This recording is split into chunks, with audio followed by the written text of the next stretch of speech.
So welcome everybody. This is our spring 2023 kickoff. It's good to see everybody. It is the 21st of February. My name is Christy Banks, and it's good to see everyone. I'm the advisor for the bug user group, and we've got some of our leaders here. And so, and I don't know, Sophie, if maybe you could stop sharing a little bit, that'd be really helpful because I can't see everybody. That's okay. So I just wanted to introduce myself. So I teach in the CM program, and we do have so Nathan, Patrick, and I'm looking here, Christopher. And oh, Carrie's here. He's in industry too. He's one of our sponsors. And Paul. So, good to see you, Carrie. We've got a whole group here, so I'm like trying to multitask with everything. You're doing good, Christy. I know. Yeah, so it's good to see everyone. So I just wanted to introduce myself, and then I thought what we could do for the students is have them, or actually the professionals introduce themselves, and then have the students introduce themselves as well.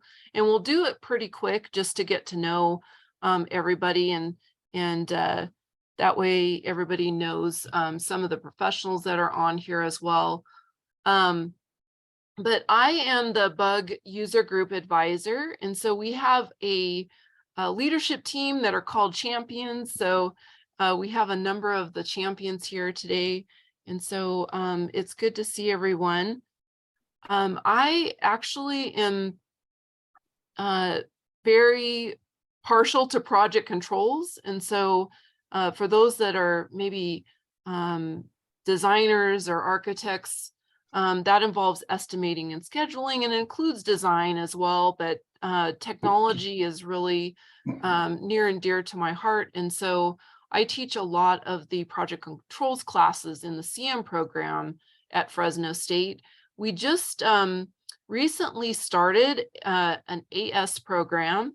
And so it's actually, I think, pretty impacted as well. I know our CM program is, and so it's become very popular here at Fresno State. And so we wanted to try and start offering some designers, to come in and speak about Bluebeam as well, because we know that all of you use that, and it will help our architecture students. So that was kind of the purpose in kind of kicking this off with Nathan Woods here. And so I want to give Nathan a little opportunity. If you could just introduce yourself, Nathan, briefly. We'll probably do a more complicated or complex introduction here in the middle. But if you could just introduce yourself and say hi, that would be great. So I'm in my 34th year of architecture. I didn't get my license until about 2 years ago. So it took me a long time. Along the way, I've worked on just about every kind of project type there is. I am fortunate to have worked on a type of projects that get sued quite regularly, school projects as well as multifamily. And through that process, I became sort of a building envelope expert, and that extended out to be just kind of a building science expert. I really enjoy the materials used and the detailing of it. So I'm definitely a technical architect. Currently, the last 10 years or so, or 11 years now, focused more on healthcare. I do a lot of large medical office buildings and hospitals, both local jurisdictions as well as OSHPD. So that's kind of a quick intro to me. Oh, well, thank you very much, Nathan. Thanks for committing to do this kickoff event. It's very important to us. Oh, I should mention, I've been a Bluebeam user since the very first day that they went independent and left JPL and pushed out a program called, oh my gosh, what was it called? Push button. So I'm like user number 2 or something like that in the Bluebeam franchise. Oh, wow, that's awesome, Nathan. Well, we're really glad to have you. Yep. And so, Sophie, why don't you introduce yourself? Yeah, absolutely. Hi, everyone. Nice to see so many folks here. My name's Sophie Macks. I'm the Senior Academic Specialist here at Bluebeam, and I oversee our academic program. So I've been at Bluebeam almost 5 years now.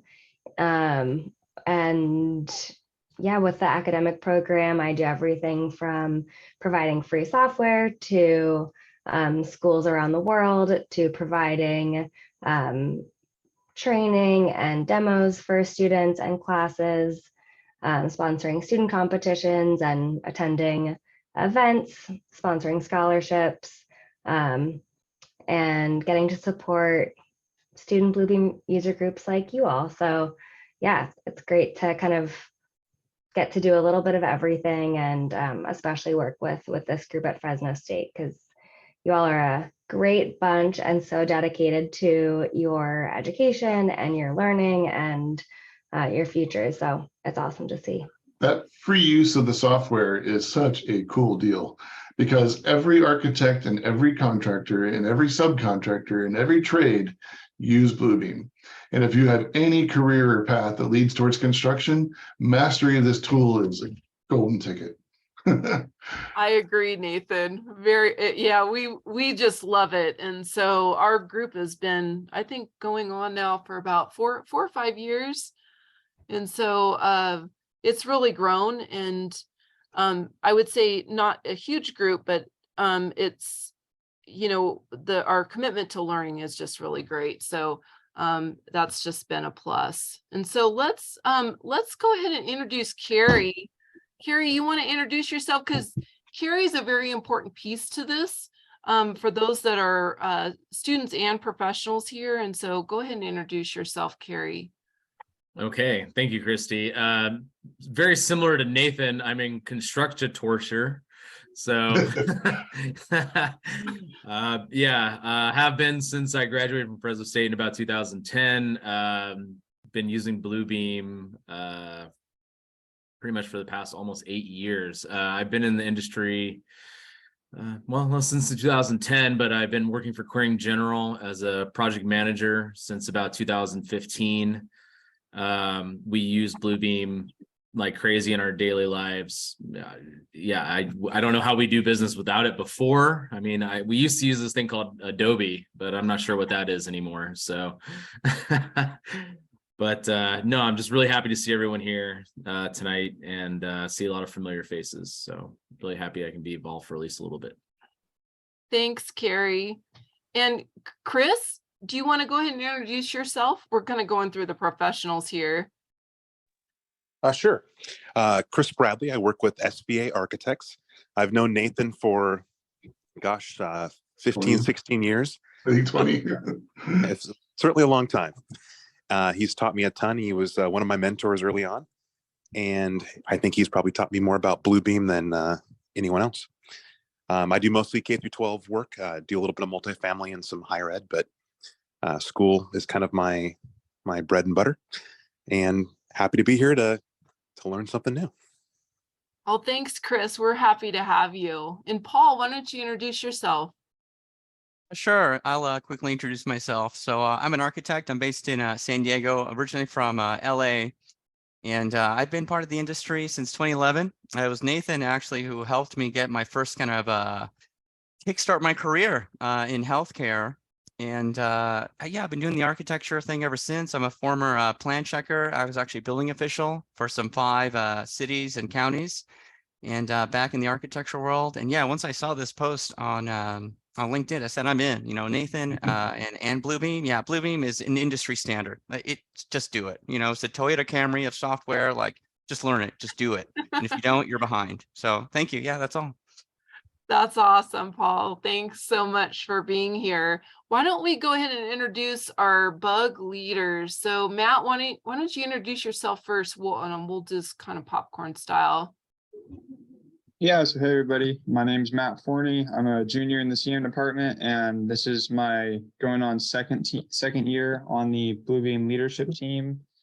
And I'm excited to be here tonight, and I enjoy learning the functionality of Bluebeam. Thanks, Matt. Tomas, why don't you introduce yourself? How's it going? This is my first semester as one of the champions, but just like a lot of you guys, I'm just really interested in learning more on Bluebeam. Great. I'm a junior as well. Yeah. We're glad to have you, Tomas. Karndeep, why don't you introduce yourself? Hello, everyone. My name is Karndeep, and I'm a junior. in the CM program as well, and I'm excited here to learn about all this Bluebeam stuff and these tips and tricks. I've been a part of this program for about 6 months and have gained a lot of knowledge. Very good, Karndeep, and we hope to keep you on here. Help us Are you out. juniors part of a 4-year or 5-year program? We're a 4-year, but Or a transfers. lot of I'm transfer. that we get a lot of transfers, and a lot of students don't graduate in the 4 years. So but we're a We 4-year don't- we- program. I think that's a well-known story. Yes. I blame calculus personally, but that's just, it took me a little bit of time for calculus. Some of you may say, well, I see him 170 class. I don't know. So a lot of you are in that right now. So, but anyway, good to have you, Karndeep. Daniel, why don't you go next? Yeah, hi everybody. My name is Daniel. I'm a senior, finishing out my last semester, going on my second year of bug. Excited to learn more about Bluebeam tonight. Awesome. We're glad to have you, Daniel. And Keith, why don't you introduce yourself? Yeah, thank you, Christy. My name is Keith Dong. It's actually going to be my last semester here. Excited to learn a few more things about Bluebeam tonight. Awesome, Keith. We're always glad to have you. Colton, why don't you introduce yourself? Hello, everybody. My name is Colton. I'm also a CM major. This is my last semester at Fresno State. I don't know how long I've been part of Bug, but I love Bluebeam, and I also have a Bluebeam pin on my backpack here from Edicon. So Awesome, looking to Colton. learn more about Bluebeam tonight. And we can only see the very top tip of your head. I'll scoot up a little bit. I don't have my normal setting here tonight, so Oh, gotta make it okay. work. I just wanted to Excellent. let you know that.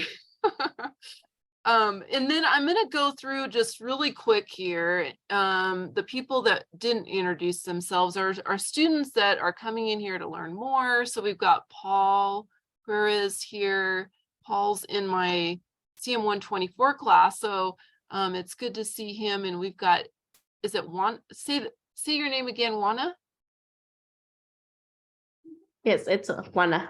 Juana, good to meet you, Juana. So we have Juana here. We got Augustin, who's on our competition commercial team. We've got a Daniel who's on design build, and we've got David here. Good to see you, David. I haven't seen you. Well, actually, you're in my 124 class, huh? Yeah, I took it this winter with you. That's right. That's right. Good to see you again. And then Nice to see you.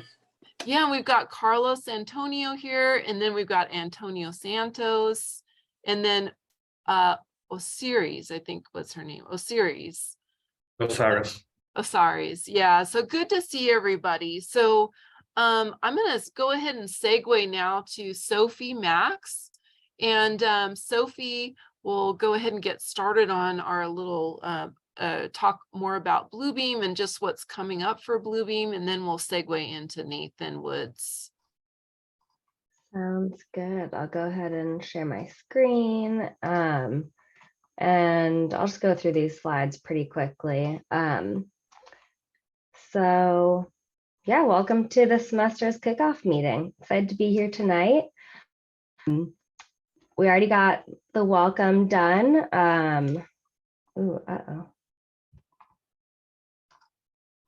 We already got the welcome done, so I'm going to give a little short introduction to Bluebeam, and then let's see. Can you guys hear? Yes. She freeze? Yes. Yeah, it froze over here too. Yeah, she froze up on my end too. I'm having difficulties. Can you guys hear me? Yeah, I could hear you. My video All stopped right. working. I might need to disconnect and reconnect real quick. Yeah, I thought it was just me for a bit on there. It was going in and out on a few. Mine Yeah. crashed, so Here I am. I'm back now, hopefully. Yes, we hear you. Okay, awesome. All right. So yeah, like I don't know what you heard, but gonna give a short introduction to Bluebeam and then kick it over to Nathan But first, just wanted to touch really briefly on what is Fresno State's student bug for those of you who have never attended a meeting. I'll just give a brief kind of little overview, and then if any of the student leaders want to add anything, please feel free. But Fresno State Student Bug is really a group of students, and I didn't put it on here, but also really a group of industry professionals from various disciplines and backgrounds who come together usually every other week, give or take, to share knowledge and learn from one another. And the group has really served as a fantastic platform for knowledge sharing, for collaboration, for learning and connecting. And, I think we've already touched on this, but really empowering, especially you all as students to be future leaders in the industry. So it's been a really great to see this group grow and blossom. Anyone else want to add anything here? And I just want to add that our team this year actually got Standout Bug of the Year. So yeah, those of you that have not been on the team, the students, Sophie will tell you more about it, but they went to XCon and they received Standout Bug of the Year, which is a very prestigious award. So she'll tell you more about XCon and all that happens there. Yeah, so at XCon, which is Bluebeam's annual user conference, the Fresno State Bug won Standout Bug of the Year. The conference happened in August, so that was really exciting, really fun to see, and a bunch of the students in this group got to attend in person, which was really great. So this semester's kind of theme is construction technology's impact on building tomorrow's future. So all of the meetings for the semester will kind of lead back to this theme. And getting into a little bit about Bluebeam, this is our mission. Our mission is to empower people to advance the way that our world is built. This might sound a bit lofty, but we, do this by really through our flagship product, which is Bluebeam Review. So that's what we'll be talking about today. And it's our PDF markup and collaboration tool that's designed specifically for the architecture, engineering, and construction industry. And the software, excuse me, is really intended to be used throughout the entire project lifecycle. So, all the way from design review to project handover, and a whole myriad of tools, all designed for different and specific workflows, such as quantity takeoffs, and document management, field issues. And then I think also quite special and unique to the software is collaborative review. That's a huge part of the software, and kind of our commitment to continuing to grow with the industry. So I'm not sure exactly what Nathan will be touching on, but I think Bluebeam Studio is the collaborative portion of the software, and especially throughout the pandemic, as folks were working with teams more and more remotely, it's been a really great tool to be able to work with project teams across the country or across the world. So brief little bit of information about Bluebeam. The company was founded in 2002 with that push button PDF that Nathan mentioned. So thank you, Nathan, for being one of our 2 million users, which we now have around the world in over 130 countries. We have 36 Bluebeam user groups now. And one of the details I like to always highlight is that 99% of top US contractors are currently using Bluebeam Review, as well as 86% of top US design firms. So kind of with those statistics, I always like to segue into this slide This is, just a handful of some of the larger firms that we work with. And we certainly don't just work with large firms. Most of our customers are actually small and medium-sized businesses. But this kind of slide is really just to give you all a sense of the likelihood that as students, you'll be encountering Bluebeam at some point in your careers, whether that's now as part of this group, whether that's in an internship or in a job after you graduate. And that's really why we are here as an academic program. It's to help prepare you all for the industry and to help give you the tools that you need to succeed, both now in school, but also well into your future. So with that, some brief information about the academic program. We offer free licenses of Bluebeam Review 20 for students and educators and for computer labs. You have access to free training videos and on-demand webinars. And excitingly, you all now have free access to Bluebeam University, which is a really fantastic tool that allows you to take a bunch of courses and modules all at your own time. So if you want that access to Bluebeam University, you can shoot me an email at academic@bluebeam.com. And also not on here, but as Christy mentioned, XCon is our annual user conference. So, we're excited that Fresno State students have been able to attend at a discounted rate for the last several years.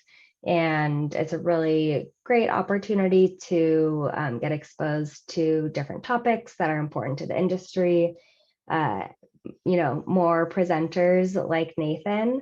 So we don't have information quite yet to share about XCon 2023, but as soon as we have that, we'll be able to share that information with you. So with that, I'm going to go ahead and introduce Nathan, or Christy, do you want to pause here for the swag raffle? Let's do the raffle because I'm having connectivity issues. I'm only on the phone right now. You know what? I think part of it is I know we're having really bad weather back here. And even Christina had just said that there's been bad winds and she's been having trouble. So we'll keep our fingers crossed that everything goes well. So let's do this. We'll take a little bit of a break, but we're going to do those of you that have come in here kind of after things started. We sometimes get students that are taking classes that pop in here a little bit late. So it's good to have all of you, but we're going to segue here into a little raffle. And so I'm going to check in with Matt. Matt, did you enter everybody into the wheel of names? Yes, I believe I got everybody. Okay, so I'm going to let you go ahead and share screen, and we'll raffle off two potential two prizes here. There are some Bluebeam swag. So Sophie, thank you so much. And so if you are a winner, what'd you say? Tomas is not on. I don't think I'm on there. Oh, you better add him. Yeah, don't forget to add him. Is there anyone else that we didn't add? So all of you have a chance. We'll do it twice, and then we'll do it once at the very end after Nathan speaks. But if it lands on your name, I'll put your name down and you can go pick up some Bluebeam swag from Robin. Oh, David Juarez isn't on there either. Anyone else?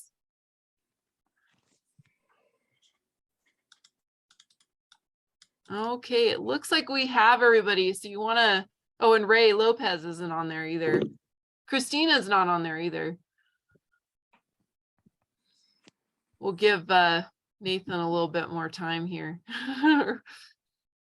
Okay, everybody see their name? I think so. Okay, let's do it once and then we'll do it a second time. Okay.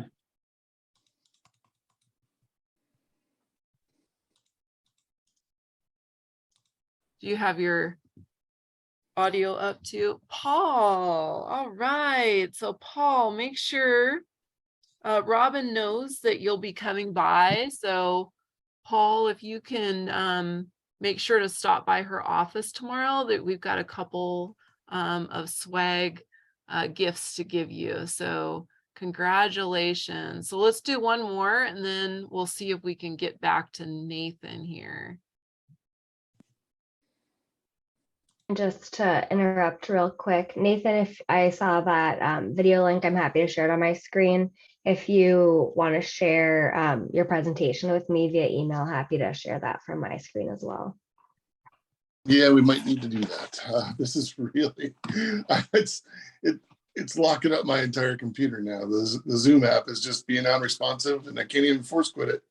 Huh. Oh no. I will, might try something else. Give me just a minute. That's okay. Let's see, we've got Osiris. Osiris, we've got you down too. So if you can stop by Robin's office, that would be great. And we'll do one last one here at the very end. So those of you that want that can stay, we'll do one more as well. Okay, so anyway, so let's while we're waiting for Nathan here, we'll give him a couple extra minutes. So couple things here. If you're interested in being a part of the bug leadership team, we're always interested in new applicants, as well as just coming to our speaker events. We should have 5 this semester. Coming up next in 2 weeks will be RJ Palace. He works for AECom. So those of you that are professionals, if you're interested in coming, you're welcome to come. RJ Palace works, I think he is like a BIM coordinator for AECom, and he works at Intuit Stadium. And so it's going to be a very exciting event. He's going to talk about Intuit Stadium. And so he's a manager that kind of deals with BIM and Bluebeam and all the technology that goes into that that particular project. So it should be a really good event.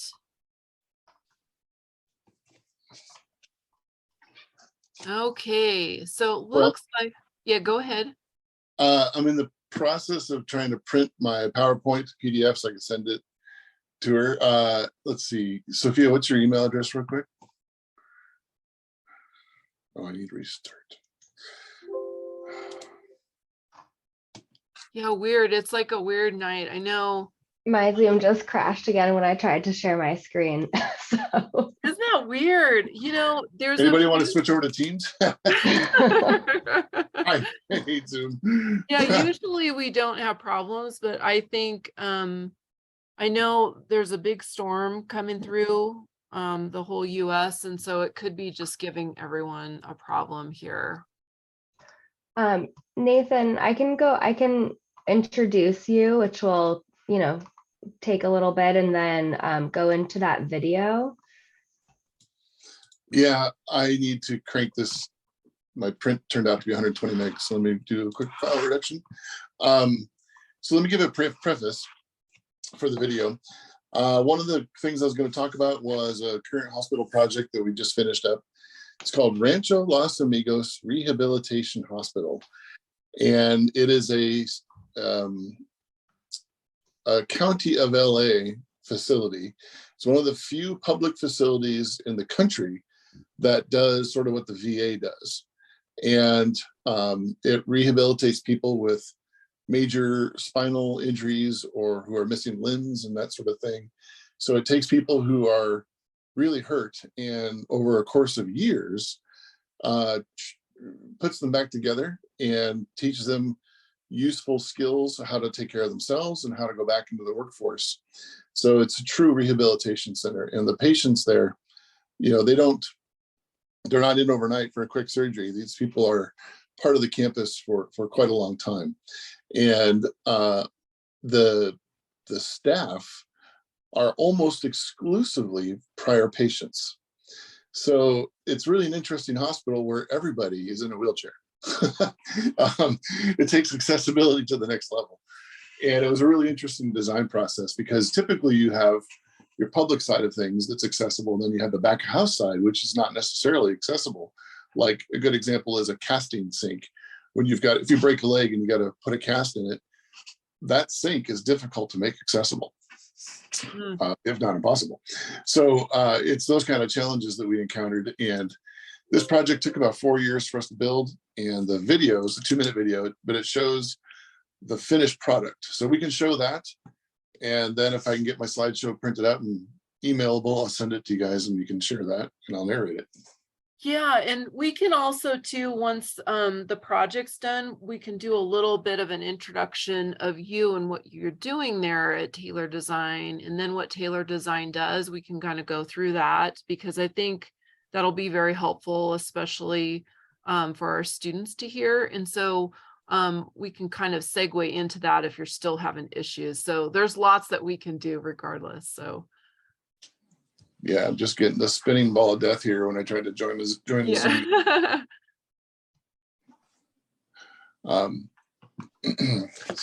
Okay, Sophie's going to share here. When you share your screen, make sure you click on to share the video. Oh, yes. Let me redo that. Share the audio is what I meant to say. Sorry. Yeah. Perfect. All right. As long as Zoom doesn't quit on me again, I think we're good to go. Let me know if you can't hear it. We're good.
That was an awesome video, Nathan. Thank you for sharing that with us. My pleasure. And I'm just curious, you want to talk a little bit about like what you do for Taylor Design? So my current role is officially, I am technical director. So I get involved in a little bit of everything on every project. I manage training for a lot of our new staff, job captains, project architects. I set standards as far as how we're going to produce things. As an example, just today we made a policy change. We used to have two different arrowhead types for dimensioning, tick marks versus arrowheads, and they meant different things like face of finish versus face of stud. Today we decided to abandon that and simplify and just go with one type of arrowhead. So major policy changes like that. So training, and then on projects, I review pretty much every project that goes out the door. I get involved in the SD or schematic design phase to make sure the projects are adequately scoped. For example, if you're doing a tenant improvement on the 3rd floor of a building and you add a new sink, the waste line for that sink has to go into the 2nd floor. And did you draw the 2nd floor? Did you show the ceiling? What's involved? How are you getting access to that? So I ask those kind of questions. And then during the end of the construction document phase, usually around 80%, we're getting ready to submit to the agency. I head up a QA QC team, and we go through and we do a pretty thorough quality check of the drawings. And I have many years of construction administration experience. So I'm often involved in larger projects that deal with some more challenging construction challenges, lack of better words. So I wear a couple different hard hats. One of my hard hats literally says 911 architect. It was a gift from a contractor. I love that hard hat. And in the office, I have 411 architect. So that's kind of my role. Awesome, Nathan. And I'm noticing you might not be able to see this, but Sophie has Yeah. a list here of things that you're involved in. And one of the things I'm really curious about is, and feel free, those of you that are students, feel free to send any questions you have in the chat, and I can field them as well, and Matt can help as well. So one of the questions I have is the OC bug member. So tell us about the Orange County bug. It obviously must be a professional bug. It is. There are a number of so Orange County and LA have a very different environment, and there's two different bug groups, one for each, and they rarely ever cross-pollinate. But the Orange County bug is some of your bigger firms like LPA, Canon, Boulder, Taylor, of course, and others, as well as a lot of contractors. We have quite an extensive amount of large contractors like Snyder Langston, McCarthy, and Layton, and Canon Builders, and a few others that I'm forgetting, that all do a lot of design build and pre-construction or pre-visualization. You've heard of BIM. Well, VDC, Virtual Design and Construction, is sort of the status quo around here. And most of those firms hire people like yourself to come in and help pre-build the buildings virtually before they go out in the field. And so there's a lot of participants from the construction industry directly into the chapter. We probably have 6 or 7 meetings a year.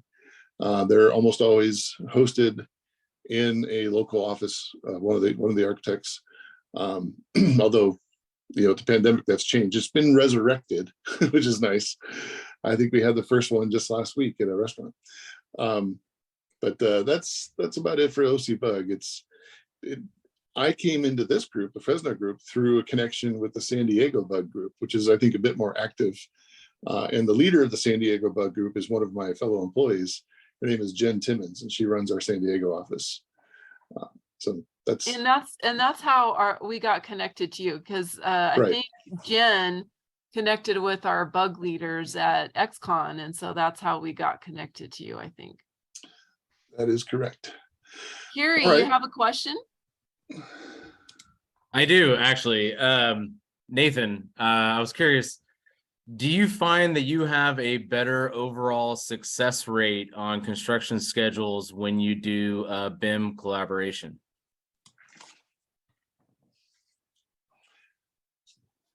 Not in the term of schedule. And success is, how do you measure success? Mm-hmm. Seriously, what is your metric for success on a schedule?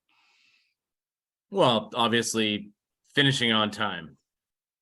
I would argue a little differently. Okay. So there's sort of, to use a manufacturing term, a speed to market. Like, when can the owner move in, right? That's one metric. Mm-hmm. Another metric is, how long are you involved in a project? Because we're professionals and we get paid for our time. So if I'm on a project for 36 months because it's design build and I'm engaged in every step of the process, it's very expensive. Mm-hmm. But if I'm only doing production and then we do traditional design bid build CA, and it takes 18 months to build it, I'm a lot cheaper that way. So success is a scaled element that the owner has to decide. Do they want to be in the building faster, or do they want to have minimal fees? I would say design build extends the schedule in terms of absolute commitment to the project. It means everybody is involved from start to finish, but the projects do get built a little faster because you start digging foundations while you're still designing the roof. Mm-hmm.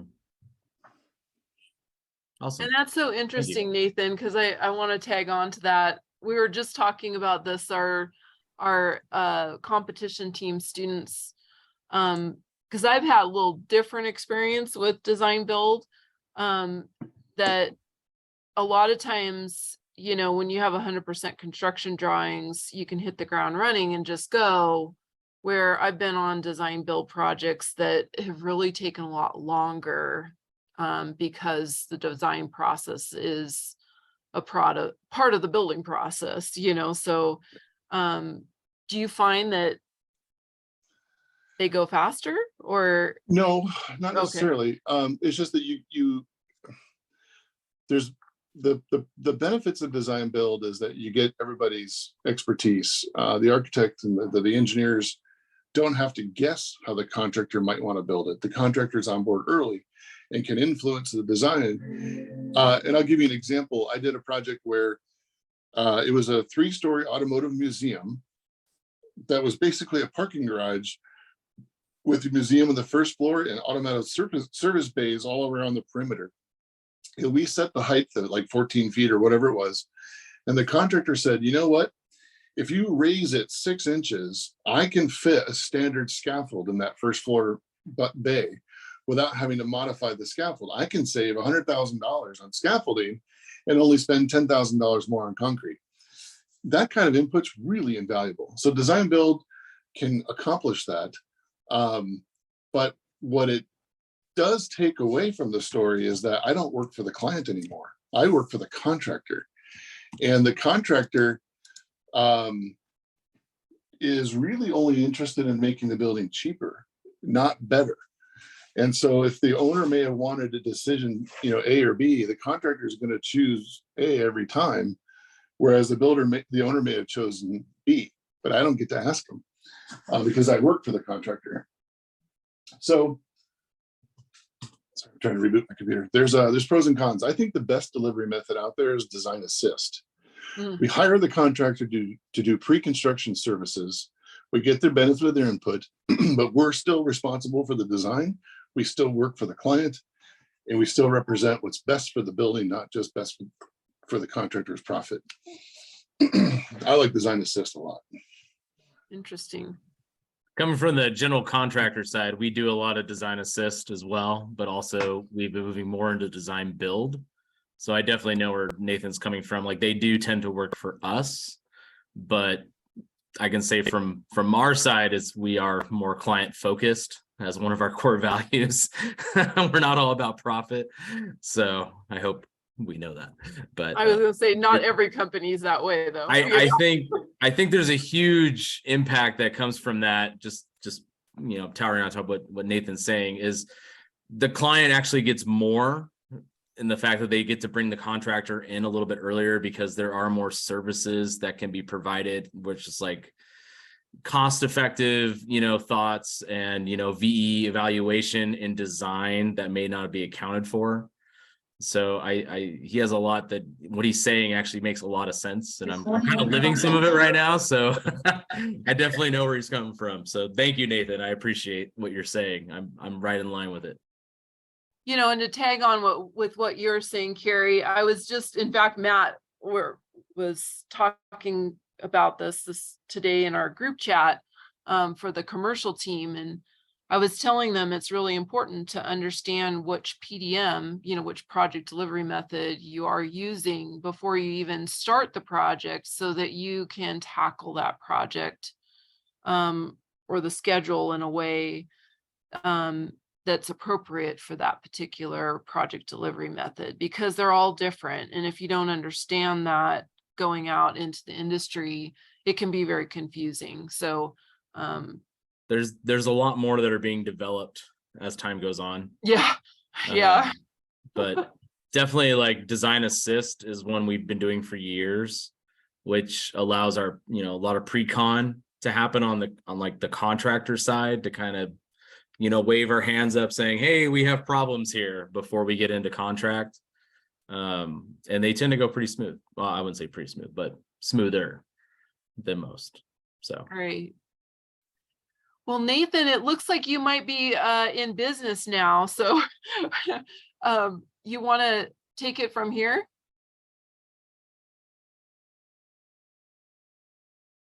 And make sure you take yourself off mute.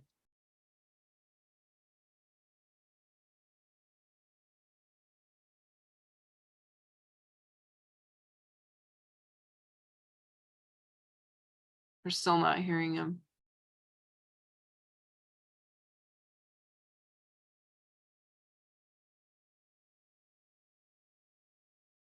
Nathan, we're still not hearing you.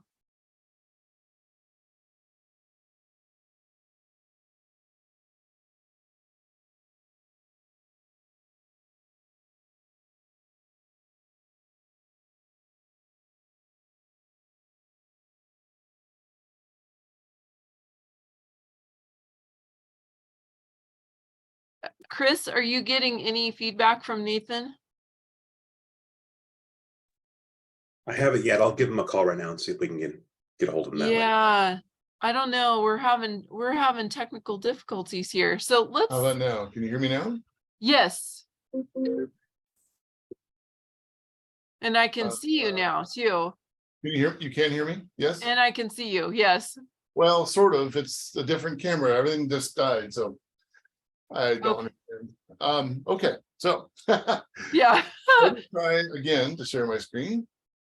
Yeah, and you know, I don't know if you're going to go into this, Nathan, while you're sharing it, but I think what would be really helpful for students is to, like, you know, when you're, especially the AS students that we have, the architecture students, is like, how does Taylor Design deal with incoming employees? You know, do you just hire people with experience, or do you hire out of school? Do you do internships?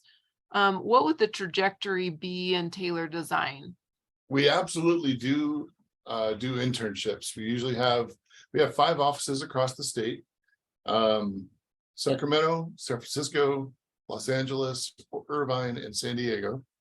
And we have 1 or 2 interns every year in each of those offices.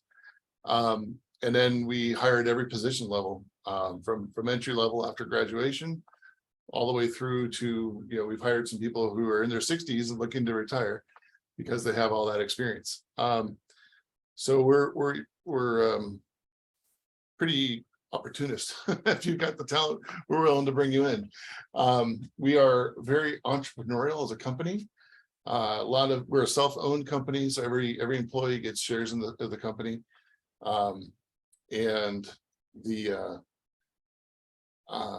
when we onboard somebody, we spend an extensive amount of time, about 2 weeks, going through, and Paul, you didn't quite get the experience of this, but we go through a very extensive, disciplined onboarding process where they have a series of training evolutions that we go through. We have a LinkedIn Learning syllabus that teaches them how the Taylor way of doing Revit. We show them a series of videos on things like dimensioning, which I mentioned earlier. And then we go through all the different departments of the company, from HR to project management and so forth. So they really get well rounded and versed on the skills, the tools available to them, and the skills that we expect of them. So we've been rated 4 years in a row the best AEC firm to work for nationwide. That's pretty awesome. So we're really proud of that. So that's not a trivial thing. That's because of our culture. We really do care for the employees. We are employee centric, employee first. If you're not having fun, then we're all doing something wrong. We got to figure it out, because it's designed to be a lot more collaborative and fun. And where is Taylor Design located? Well, so we have 5 offices. We've got one in Sacramento. We're actually right above or right below now where the AIA office is in Sacramento. We have one in San Francisco, which is right next to the Transamerica building, the big pyramid. We're in downtown LA, and we are in San Diego near the old, actually on the old Navy Training Center base, next to the Marine Corps base. And in Irvine, we are next to John Wayne Airport. Awesome. Sorry, I put on my XCOM badge. You guys can see it. Yeah. Anyway, let's see. Am I sharing my screen? Is it? Yes. Oh, okay. I need to go back in time. It's okay. So let me run through this project real quick. You saw the video. This is the Rancho Los Amigos Rehabilitation Hospital. What you see in the foreground here is this iconic tower. Serves no purpose, but the project, the campus had been in place for almost 100 years, maybe a little over 100 years. And so when they redeveloped it, they wanted to be a beacon to the neighborhood, to let them know that they were still there. The building in front of you is the outpatient building, this main one. And then in this foreground, this little metal trellis wraps around what we call the wellness center. And we'll get into that more in a minute. So here's a quick hit to our company. We've been around for about 45 years, woman-owned business. We do a lot of healthcare, and we've been expanding rapidly into science and technology and going after Chris Bradley's market in higher education and senior living. We do a lot of projects, everything from moving a door from one side of the hall to the other to $800 million hospitals. Lean methodologies, human-centered, data-driven solutions. We actually have a really exciting process we're doing now. We can take big data. We put sensors on like nurses, and we'll track them for a month or a week or whatever the period needs to be as they go about their daily business. And we see their foot patterns or rooms they go to, how long they're on station, how many times do we need to refill the towel warmer, for example, the blanket warmer, to how many times does EVS need to go clean and get resupplies, just a really interesting data-centric kind of measurement. And then from that, we can really fine tune and establish what owners' needs are. An example would be Stanford Hospital came to us and said, we want 21 operating rooms. And we said, 21 operating rooms, that's huge. A big hospital is considered 12. And we said, what's that based on? They said, oh, it's our use case. Our needs are this high. And we went through and we spent about 4 months with them reviewing the data. And we showed, no, you really only need 12. And they were blown away. We saved them about $200 million in doing that analysis. Good for them. We could have used the fee, but it was a good process. And now they hire us for all their stuff. So worked out well. This is me. Like I said, doing it for a long time. So Rancho, founded in 1888, was a polio center originally, and all kinds of really interesting inventions were out of there, but they were always in the rehab kind of business and trying to figure out how to make people better and advancing the technology of the time. It was slated to be closed because it was really run down financially. It was not well maintained by the county. They didn't get they were having a hard time getting donors and sponsors, and they were going to close it. But one of the LA city councilmen, his name is Don Kanabi, had close affiliation. Like I said, there's a lot of volunteers in this organization. And he had a best friend when he was a teenager who got hurt in a motorcycle accident and spent 40 years at this facility. Don Kanabi was there every week to read to him and help him rehabilitate. And as a councilman, he had some sway. And so when the HARP and TARP funding late in the Bush administration was being put out, they got 400+ million from the federal government to rehabilitate the campus. It's a huge campus. It says here the Poor Farm. There's 200 and some odd acres of this place. Our campus was about 50 acres or so, our portion of it. But the 418 was to redevelop everything. But we got about 220 million for our campus. Here's some old pictures of the original hospital facility. This was the first building built. This is the old Mission building, Harriman building, and it's still there. It just recently got renovated. It looks really cool now. These are all iron lungs. If you've ever heard what an iron lung is, the people lived in this 24/7. That was their home. An early polio ward, one of the first waiting rooms, early biomechanics where they did prosthetics. They were trying to figure out that, and spinal cord things. It's just, and then rehab. This person's learning how to do administrative tasks. Some people during the 1920s, I think.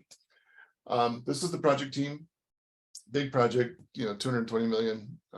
It took 2 years of pursuit before we won it, and then about 4 years to design and build it. So it was a partnership between Taylor and Smith Group out of LA, and then we were both under McCarthy as the design build entity. So interesting job. The rest of these partners are design build firms, mechanical and electrical, more mechanical, the framing, the metal stud framing, the exterior skin assemblies, civil engineering, curtain wall, landscape, and signage. So, like I said, 4,000 inpatients and 71,000 outpatient visitors every year, 212 acre campus. This is a picture of the wellness building. These are some preliminary designs. It was a contest, so we competed. We spent about $1.5 million to put together a design package to hopefully win this project, and we did win. We were shortlisted from 5 down to 3, then to us. So that was really satisfactory. But these are the preliminary designs that we did, and I think it'll be neat to show you the before and after here. This is the campus. This is the North Campus. Imperial Boulevard is down here. This is in Downey, by the way. And then south of us is the South Campus, obviously, but this was our campus. A lot of existing buildings on the campus, but there was here in the middle, some really terrible 1950s single-story buildings that had to come down. They were really bad. So what we did is we designed and built a new warehouse, a new wellness center, the new outpatient building, an expansion of the hospital, a new expansion of the parking garage, and then a lot of public grounds. We had a central plaza for public meetings, and then we had a terrain park for people who were recently put into a wheelchair to learn how to conquer unique features and stuff like tall curbs and pitches and all kinds of stuff. It's basically parkour for wheelchairs. It's really cool. And then we had to modernize. Whenever you do a hospital project, you don't just start from scratch. You have to fix something first to move a department over here so you could tear this thing down and build that thing. It's a big shell game. So the central utility plant is here. We had to upgrade that. We had to upgrade the parking garage, and we had to upgrade portions of the hospital, and there's an on-station police center. And then we tore down some old buildings that were really beyond their useful service life. This is the center of the campus that we tore down. These are really awful buildings. This is kind of hard for you guys to see. I'll get more into this, but the outpatient building was a 3-story building with a lot of core functional spaces. The wellness building was really cool. If you break your back and you get put in a wheelchair, the number one thing the doctors say for you to get better is to get stronger. But you can't go to a 24-hour fitness and use their machines. They just don't accommodate people in wheelchairs. So the wellness center was specifically designed with all kinds of equipment for people who have mobility challenges. And it's been a huge success. We did a lot of parametric modeling. This is Paul Martinez's bread and butter. He loves this stuff. We did wind studies, we did energy studies, we did solar shading studies, we did lighting studies. We did all kinds of stuff using parametric software. Is awesome. These are some of the materials we put together. Some of the metrics, about 300,000 square feet, 10 acres of actual building sites. The tower, a little over 100 feet. It took a little over 4 years. Total of 158 beds and 5 buildings, and we won a lot of awards for it. These are some photos I took because I think they're kind of iconic. This was with my iPhone. I used the tilt shift feature, and it was really cool. That's the wellness building during construction. And on the right here is the modern job site. We no longer use plans. Everybody uses an iPad. So PDF is the format that we deliver buildings in. It's how they are built from the PDF. And I just thought that was a really iconic shot. We don't use rolls of plans anymore. This is a view of the new parking garage being expanded, and in the background, the outpatient building, steel framing going up, and the wellness building here to the right. Again, the wellness building, parking garage in the background, and then this is the outpatient building. Some more pictures of the wellness building. We had some rainy days, and it got built. So this is the south side of the plaza, and you can see this big public courtyard. Turned out really cool. That was the original design. So if you flip back and forth, the vantage point's different, but the design really got executed pretty closely to it, which is neat for a design build project. This is what the wellness building was intended to look like, and that's what it looked like. So we had some changes, some challenges with the scrim and the framing for it, but the building itself came out really well. This was the design for the pool. It's called an auditorium. If you ever design one of these, they're really interesting. The building code has no idea how to handle this. It's a therapy pool. It's designed for treatment. And for people with mobility challenges, it's designed to help them walk in a low gravity environment. So you have cameras and things under the water, which breaks all kinds of privacy and HIPAA laws. So you've got to figure out how to get cameras in the water and get the health department to approve it because the doctors want it. The patients want it, but it's an interesting legal challenge. Anyway, that's what it looks like built. So again, pretty close to the real deal. We tried these floating clouds that were self-luminous, but they were prone to mold. So we went with an antimicrobial panel system and lights. Some interior shots, just the general buildings. Again, the fitness center, designed specifically for people with mobility challenges. Like you can see the chairs here, but you can see the ramps underneath them. These chairs pull out and you can roll up on wheelchairs to do the exercise bikes and stuff. Just really cool stuff.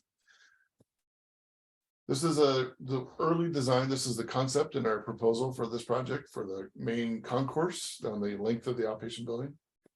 And that's what it looks like in real life. So before and after came out pretty good. Hey, Nathan.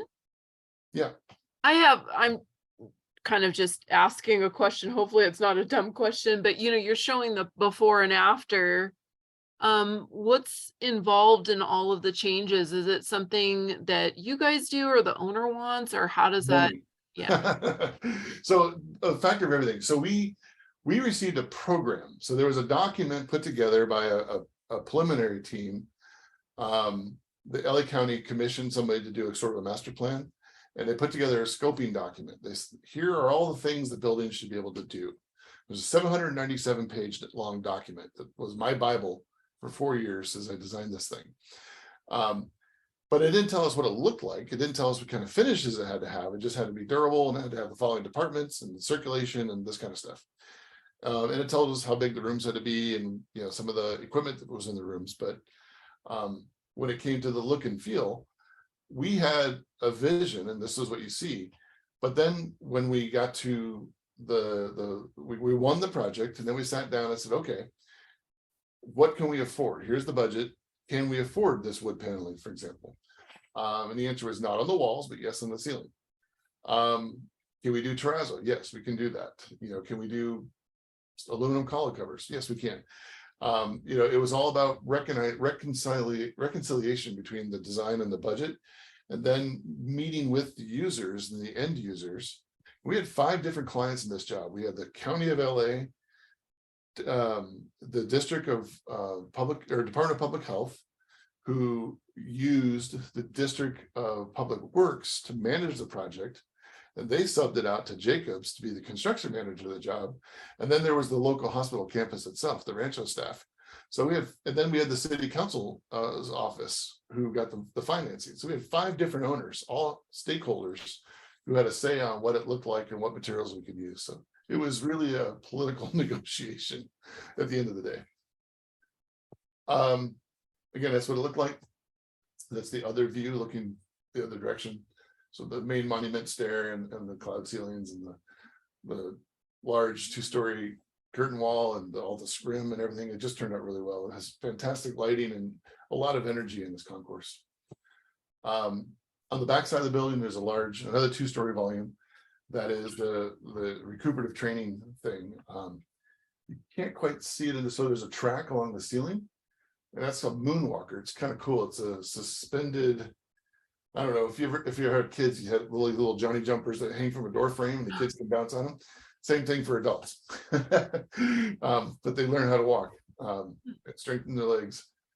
And we had a lot of outdoor, indoor interaction. So these are operable windows that just slid open.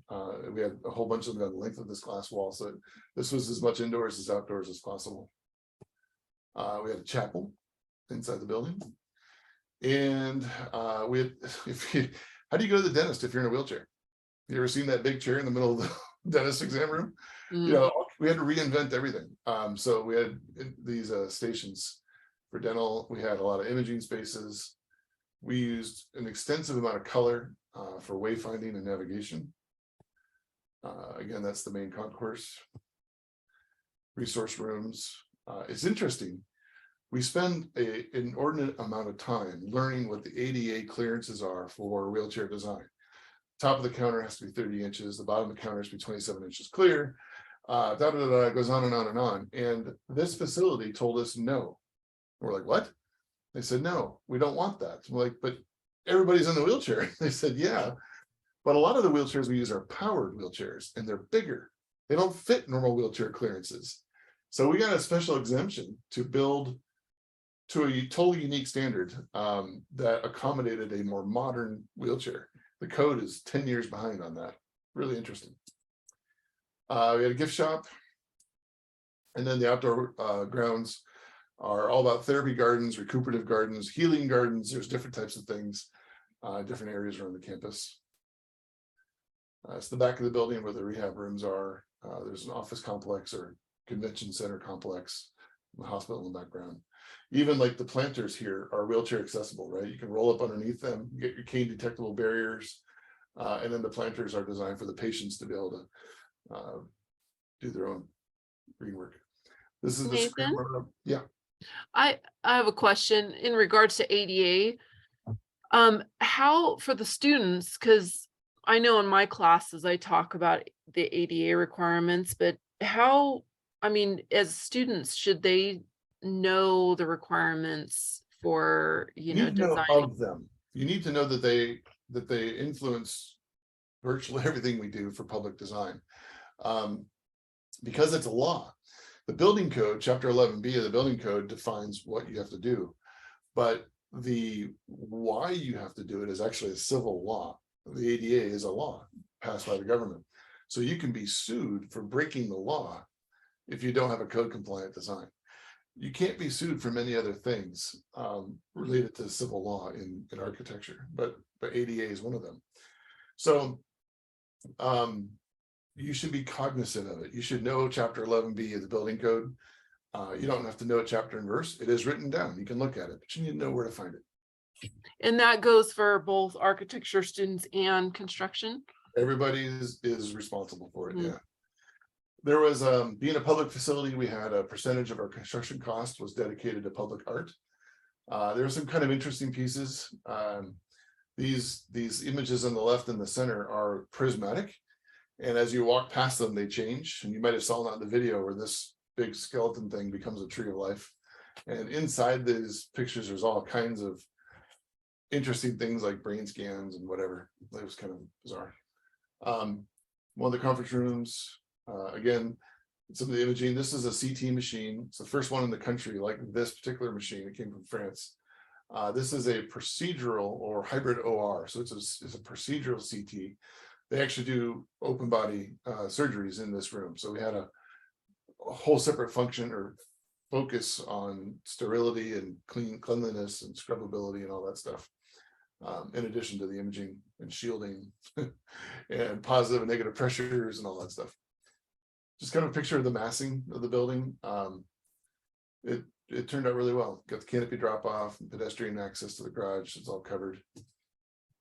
Some detail shots. Again, the monument stair and just kind of the effort we put to make everything line up. Little nurse stations along or check-in stations in various corridors. Again, the monument stair. And some of the art themes that kind of went through the colors and materials. This is a donor wall. These are glass paintings of some of the photos I showed you earlier. And then the constructability details, some of the materials we use on the exterior. These are our precast concrete panels called tactile panels. And they were really interesting to use and figure out how to work with. The dimensioning of these things was down to 1/16 of an inch across the entire building. So that was a lot of detail. The tower is not square. It's a very unique shape. And it's clad and wrapped in these sails. And it's kind of cool. And that's sort of what the entry looks like. Any questions on this before I jump into Bluebeam? I had a question. So, like in CM, we talk a lot about like LEED rating in commercial buildings, because I saw this building was LEED Gold rated. Yeah, so there's 5 buildings in the campus. All of them have individual LEED ratings. We were LEED Gold for the hospital and the outpatient building and the grounds. And then we were LEED Silver for the wellness building and the warehouse building. So also there's different LEED structures, right? There's LEED for new construction and LEED for healthcare. And so different ratings and different requirements for those ratings. So certain buildings qualified for one, not the other. Yeah, that's what I was going to ask. I was like, how does getting a LEED rating for like a medical office change from like commercial building? Well, LEED for healthcare, for example. So in a commercial office building, they're very interested in plug loads. That's how much electricity you're using. In a healthcare environment, they want you to use as much electricity as you need to keep the lung machines working, to keep the ventilators working. So you're not working to save energy on plug loads, but you are working to save energy on lighting. You're working to save energy on water usage. For example, a medical office building, like a standard Kaiser building that we might have 60 or 70 individual bathrooms in it, whereas a normal office building might have 6. So the scale water usage is just outrageous in a healthcare environment. So we are very, very water conscious on the fixture types we use and the flush mounts and all that stuff. And we use a lot of reclaimed water, recycled water whenever possible. Entryways, so the environment has to be infectious disease control is a factor. So we have to design, like every entryway is a portal, and it's like an airlock. We've got walk-off carpets and surfaces to prevent dust and germs and stuff from being tracked into the building. You don't have that on normal office buildings. Other factors are acoustics. There is a thing called patient confidentiality. In Chapter 12 of the building code for all buildings has a short table about what kinds of acoustic ratings walls have to have for confidentiality, and patient confidentiality is some of the highest. So if you normally have an STC 35 wall in an office, we might have an STC 50 wall between patient exam rooms, so that doctor talking in one room, patients in the other room can't hear them. So those are all part of the sustainable components of a hospital, and so they're all part of LEED for healthcare, and that's how they differ. And Nathan, do you guys in the design side have LEED certifications? Like, is that something that Many of us do? I do. I'd say probably half my office. We're 110 people, so at least 50 of us probably have that certification. Yeah. So on the architecture side too, it'd be a good thing for the students to, strive for. Absolutely. Many of my inspectors have it. Many of my contractor, project engineers, and project managers have it. The more people, you get points. The project can earn points by having lead professionals on it, so it's beneficial to everybody. And when you're on a lead project, there is a type of paperwork administration that's required. So the more familiar you are with it, the smoother everything runs. And you don't get to the end of the project and realize, oh, I didn't track my percentage of waste on this one. How am I gonna measure that? How am I gonna get credit for it? So it's really important that you have some prior knowledge. And the lead test is the easiest test we have in our industry, to be honest with you. It's very much designed to be inclusive. They want people to be certified or accredited, I think is the right word. So I have one question before Bluebeam. So a lot of times construction, this is kind of combines construction and architecture. So a lot of times specifications, if there are some on a job, will require the architect to review, say, within 2 weeks. There's submittals and procurement. Right. And so do you get a lot of pushback from construction managers or general contractors where the architects are not reviewing the submittals in time? And how do you deal with it? I just gave a lecture yesterday on this to my staff. Speed is a fungible item. In other words, speed is a commodity. You can trade speed for performance and benefits. The faster the architect can respond to an issue in the field, the better off you'll be. So submittal is one thing. There's an RFI is even more urgent. Right. I did the example of a guy out there with a hammer and a nail going where? And if I don't answer right now, there's a 100% chance he's going to put it in the wrong spot. So speed is to my benefit as well. But speed has to be balanced. So there has to be a rationality on what documents truly need that speed, because I can't do everything at once. I can only do one thing at once. So if you, in the beginning of the project, as we're digging footings, if you send me the toilet partition submittal that I don't need for another year, I'm not going to jump on it in 2 weeks. I might let that one slide while I'm looking at mixed designs for concrete and rebar, because that's what the immediate task is. So there has to be some rationality as to the schedule of when these things are presented to us. And certain things are just harder to do. On a hospital, for door hardware, I might have 800 doors. And you're going to give me a submittal and want it back in 2 weeks? No. It took me a month just to draw it, let alone, it takes me 2 weeks just to read it. It takes a long time to do the door hardware schedule. So those are really complex things. Casework is a good example too. Casework on a project like this, $220 million project, casework's probably going to be 15 million. It's a major budget item, almost as much as steel. And casework is measured into a 1/4 inch tolerance. And so you've got to figure out all your sizes of everything and make sure that they work right.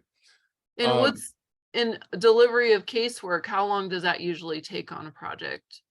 Well, that's a great question. In everything right now, it has an asterisk next to it because we're not in a normal cycle of anything. But I would say on average 3 months from when approved shop drawings are done. So there's a process. A contractor does couple different things. They have a contract with the trade. They agree on a price. They develop the shop drawings. They release materials. Now that means the contractor can then go order the materials they need and start stockpiling them while we finish the shop drawings and determine the final size and shape of everything. But that release of materials is really important, and that cuts down the lead time quite a bit. So if they can release materials early, and then we do the shop drawings, it cuts it down to about 6 weeks, maybe 2 months. If they don't release materials earlier, it's probably 4 months or longer. Paul, Chris, what are you guys seeing?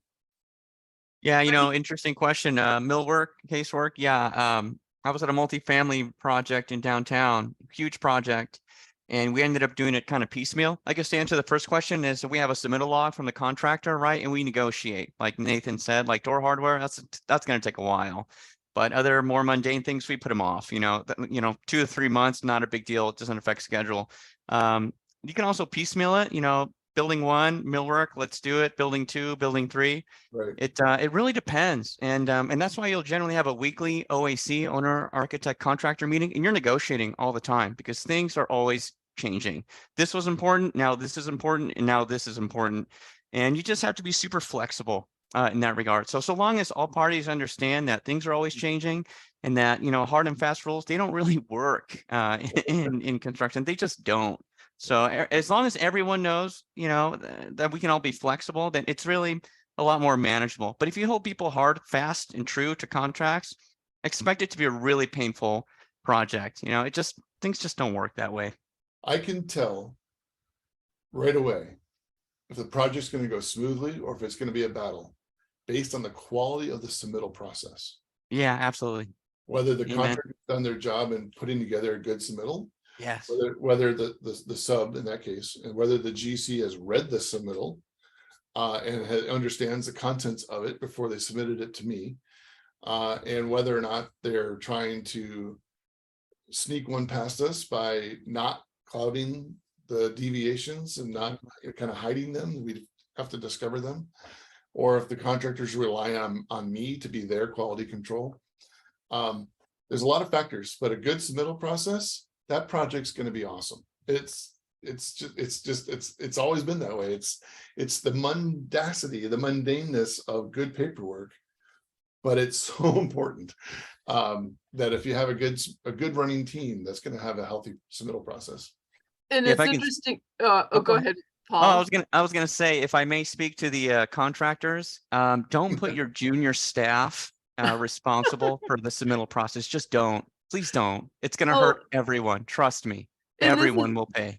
This is interesting, Paul, because I don't know how many of our students are out there processing submittals, and I tell them, you know what? That is one of the most important things that you could ever be in charge of. And yet it seems so mundane, and tracking it is so like, this takes so long. And I said, you know what? If you sit on a submittal a day, you could get fired if it's the wrong submittal. So, you've got to get it in and out. So I'm really glad that you guys said that, because I was like, I tell them that all the time. Commodity, absolutely. Yeah, because it affects the fabrication, the delivery, and then if that's delayed, then the install's delayed on the construction side. Yeah, and then real money adds up. Yes. And then they might come back and look at, the contractors. I see this because I do claims and stuff, but the contractors go back and look and see where the problems were and who took longer, and that's where troubles arise, in the review process, both with architects and, whatever was slowing. A significant amount of my career has been in managing the relationships around the table in construction.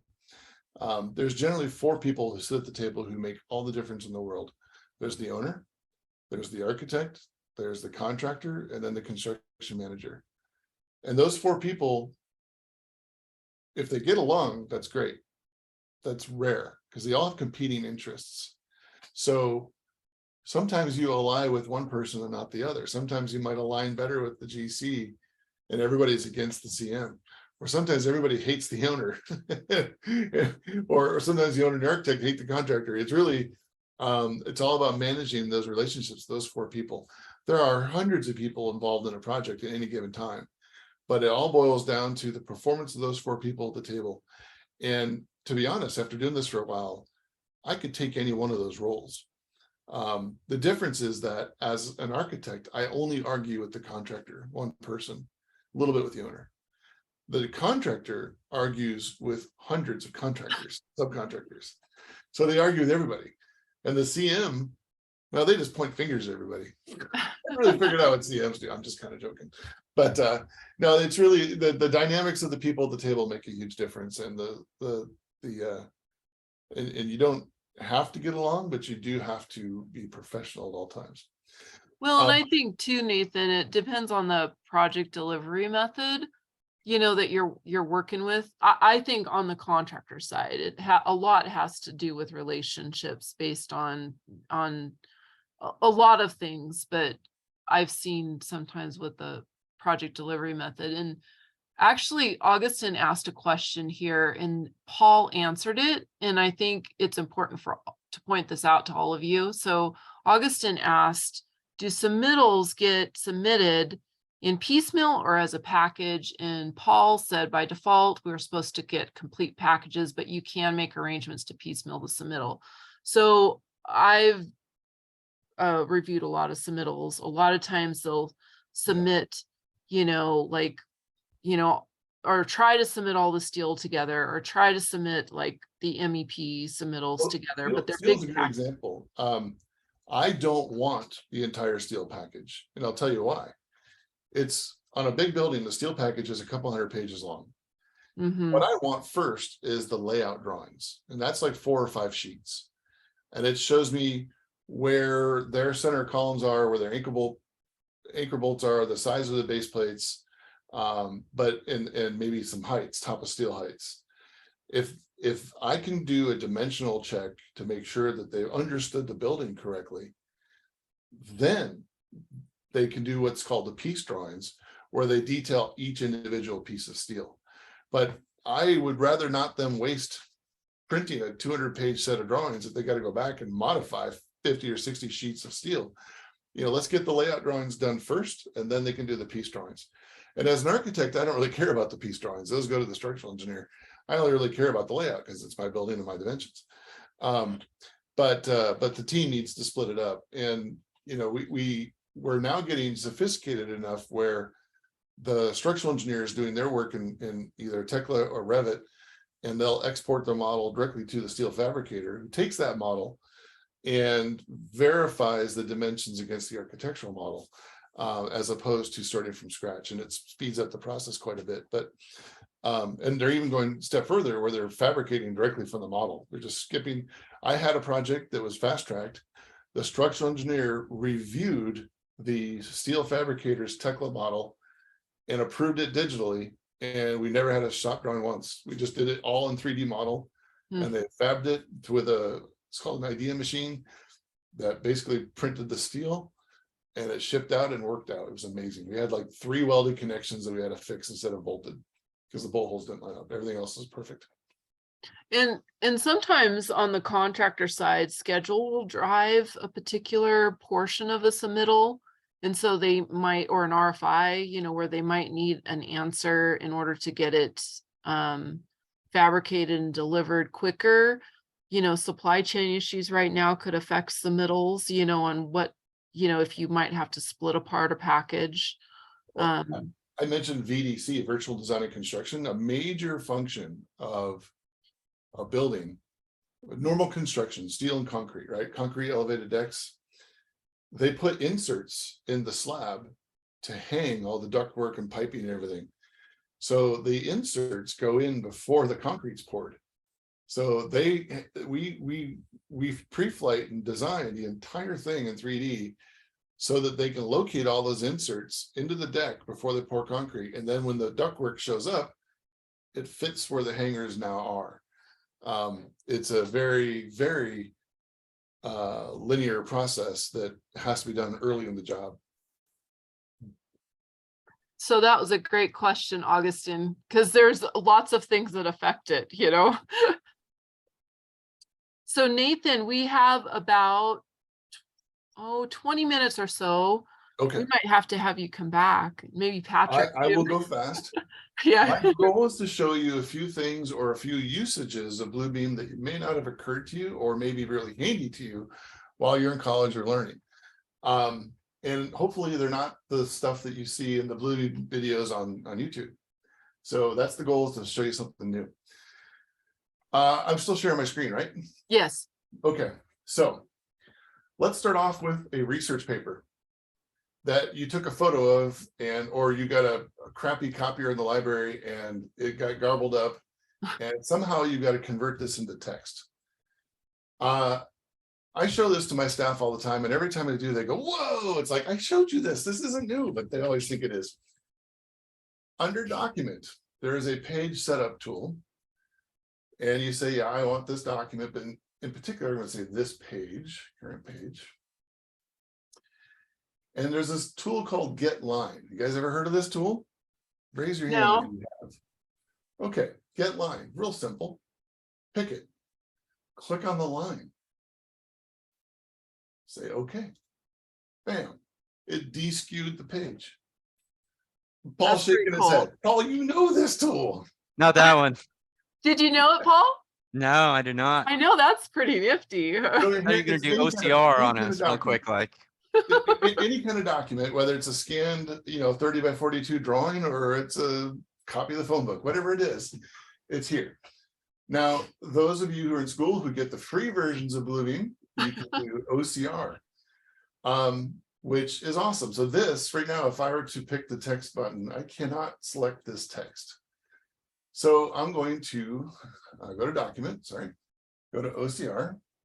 OCR stands for optical character recognition. It reads the scanned image and converts it to text. And I can pick some different parameters like vertical text, which I don't think I have. And I want all the pages to be done, so good. And it takes a few minutes to scan. And this will do this on draw. Oh, yeah, I should have picked text. Oh, well, if you saw the option here, CAD drawing, it doesn't really matter. But it could do big drawing sheets of civil engineering drawings, or it could do reports. But it renders it into text. And I can tell because I can now select the letters. Okay. So now I could copy and paste this into Word or whatever I want to do to produce my report, but there is a so much better way. Under File, I can export directly into Word or Excel or PowerPoint. So Word works really well. I can do it as an entire document, or I can select a page region. So in other words, if I wanted just this, I could select that portion, and I'll just say header and say okay. And it should open up in Word here in just a second. Play your favorite music. Usually doesn't take this long. There it goes. Validate. Tape. Okay, there it is. So there's my Word document. Now, if I wanted the whole document, why not? I have it. So let's just go ahead and export this whole thing to my file. And it will render the entire thing into a near perfect Word document. And I say near perfect because it's really, really good. Like you might need to dive into like the page number or something. But very rarely are there any issues. And just because it doesn't recognize the word doesn't mean it's spelled wrong. Like commission, that's a C probably. So you got to look it over. There's an extra space here, but Word helps you with that. So I've just taken a screenshot of my neighbor's work and I've copied it into my document, and I've got his research notes with very little effort that I can convert into a report. Not suggesting you do that, but if you wanted to, you could. So I think those are really handy features. If you had, let's see, I'll open up a document here. I use Studio quite a bit. If you don't, you're doing it wrong. But Studio is great, especially for collaborative work. Let's see, let's do this. We'll set PCB. Here we go. If I open this up, I'm going to go to my door hardware. Door schedule.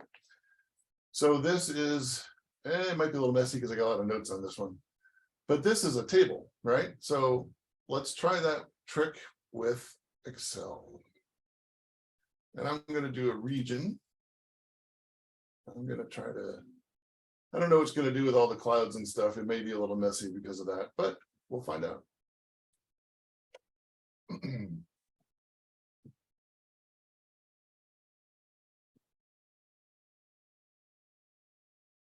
Okay, so it got a little messy.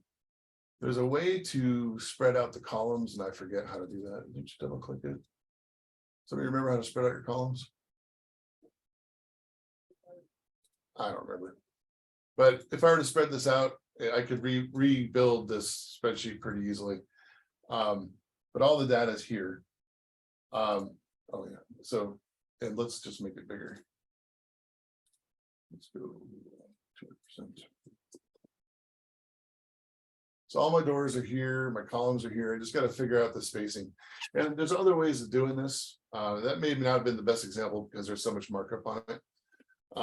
But if you've got a tabular data, you can use Excel, or if you got text, you can use Word. I think these are really, really, really, really, really helpful things to do. Especially the DSKU, because that happens all the time. Tools. I use tool chests. I don't know if you guys do. I use them quite a lot. So there's some default tools that come with Bluebeam, and then we can build a lot more. And let's see, I'll go to here and I'll build like a bathroom, and I'll drop it in. It'll ask me the scale, and I can preset the scale of the drawing. I say I want it to be 1/4 inch. And now I've got a bathroom, and this is set to scale. So you can do planning elements, you can do doors, you can do whatever you want. You can create any library item you want, and you can set it to scale. I can display it in text. So I have the parameters of what the items are, all the names of everything. It's just super handy to have really robust libraries. Some of these punch list tools are available online for free. But there's just a lot you can do, and these are exportable into Bluebeam for iPad and Bluebeam Cloud a little bit. but tool chests are really, really handy, super useful. Stamps, if you don't use these to your advantage, you should. Hopefully someday you'll have a license stamp and your signature, and you can apply those. But there's a lot of other kind of stamps you can do. For example, I can do my submittal response form, and I can say revise and resubmit because you did it wrong, and say submit specified item. And it puts my name in there, the date, my submittal status, revise and resubmit, and any special notes I put in. So that's my submittal stamp, and it's dynamic. I can make it bigger or smaller. And that's what I put on my submittals. So stamps are really, really handy. If you're not using them, use them. There's a lot of power in them, and you can make anything into a stamp. Once you've got something, you kind of group it, right click it, say make a stamp. Okay, so we talked about DSKU, we talked about OCR, talked about stamps, tool chest, tool profiles. I don't know how many of you guys use profiles, but out of the box, there's a few standard ones. Review Advanced is pretty good. It's got a lot of stuff turned on, but you can customize this at any time. And I highly recommend it. You right click on an open spot. So like over here in the corner, it's open, right click, say customize. And if you go to all, you've accessed every single tool in Bluebeam. And I will tell you that by default, there's a lot of handy things that are not turned on. For example, in my file menu, where's file, I have turned on, let's see, let's click on file. There are some things that I've brought over from this list on the left to bring them over to the right, such as email. I can email by default straight from my document because I've turned on that tool. The save, the open, the file command, the print button, these aren't all there by default. You can turn them on and make it whatever you want it to do. Some of the view controls down here, I've enabled, like these down here that I've turned on because I like them there. I like to have, well, a different kind of drawing. You'll have snaps and different things turned on. I use my own personal profile, which is Taylor Design. And here you go. Now you can see. So I have these customized buttons down here. Not customized. They're available. You just got to turn them on for viewing 100%, 1-to-1, or viewing the full width, or viewing the whole page. Those are really quick toggles I use all the time. I like to see the snaps, whether I'm snapping to content or snapping to markup or snapping to a grid. I like to use the dimmer, especially on complex drawings. I'll show you one of those. The dimmer is awesome. Matter of fact, I'll pull one up. Let me go find the drawing right now. Let's do that. So I'm going to go right click and I'm going to browse this. I didn't prepare this one in advance. I apologize. Project. Let's go to, where's that?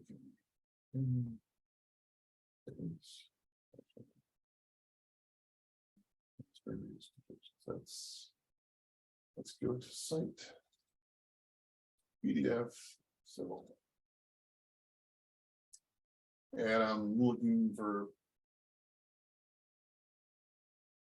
this one. There we go.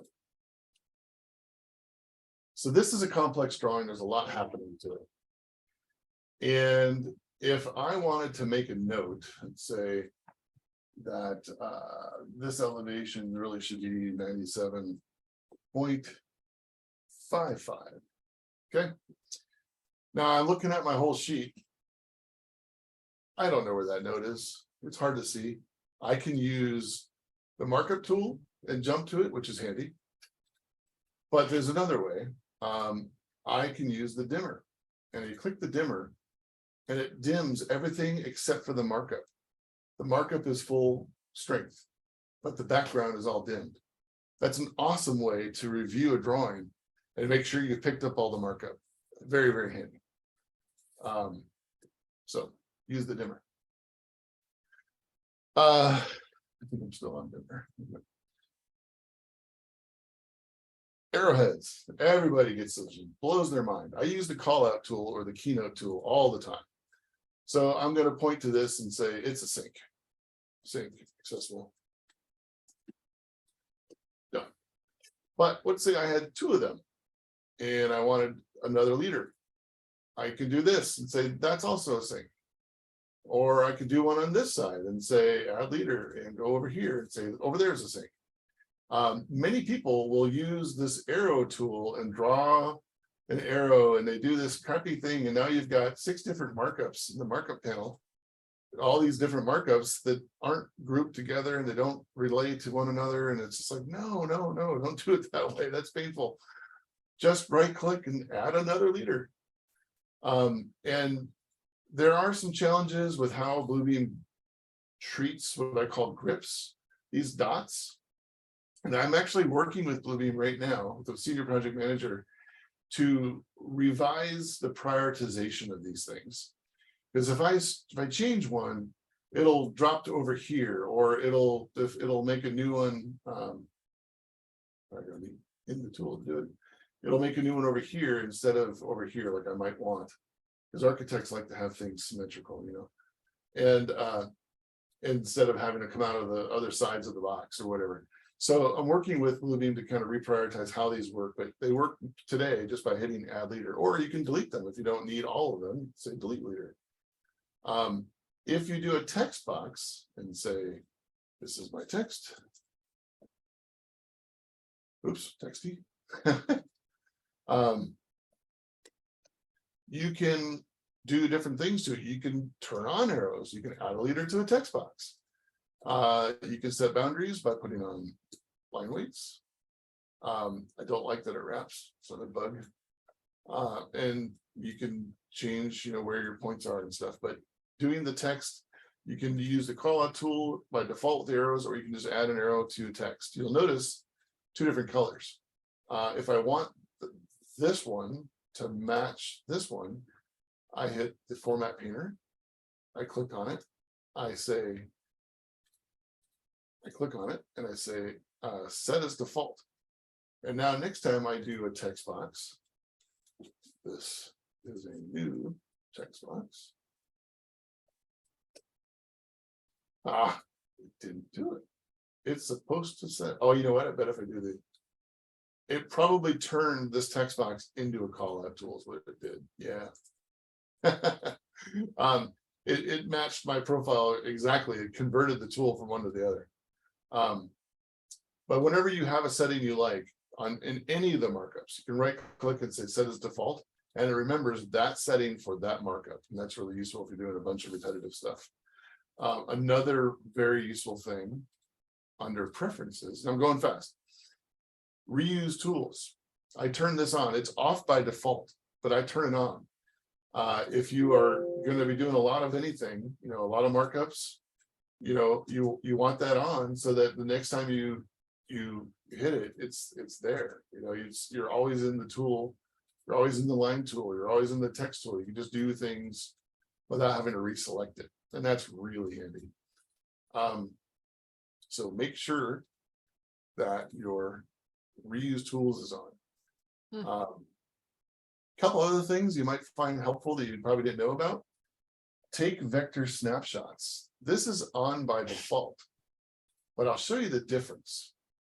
So if I'm going to zoom out. If I take a Windows snapshot, I'll use the snapshot tool.